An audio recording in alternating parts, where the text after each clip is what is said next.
Bibo nga gipasundayag ang Kabataan Day 2024 kung diin gipakita sa maong sektor ang ilang mga talento.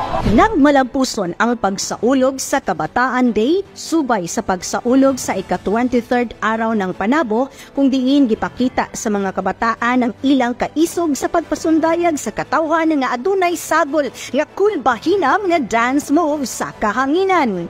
Mingduyog usab si Sangguniang Kabataan Federation President Honorable Julian Angel Capuyan nga minghatag usab sa iyang katakos sa pagsayaw ug milatag sa iyang mensahe alang sa tanang SK.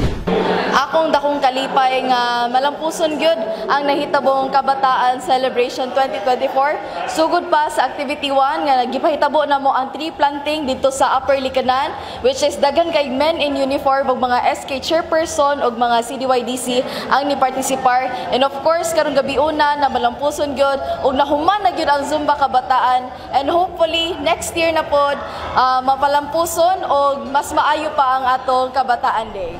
Nalingaw ang mga kabatanunan sa ilang gipakita nga mga performances sa ilang katakos sa Dance with the Beat o Zumba competition. Apil na ang pagpasundayag sa ilang pinasahi na talento sa talentadong Panaboans.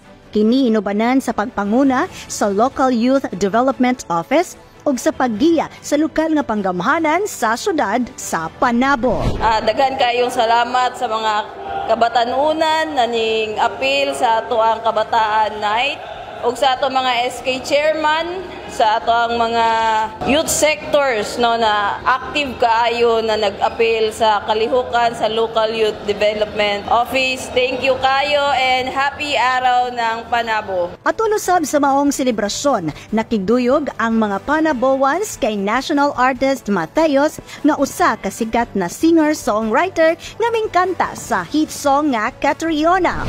Miss Dali, sobrang solid ng crowd dito. After pandemic, yung mga napagdaanan kong gig, sure ako na isa to sa mga pinaka-solid na crowd and very welcoming sila. So, gusto kong bumalik dito and maraming salamat kay Mayor for having us. Syempre, maraming salamat Panaboans.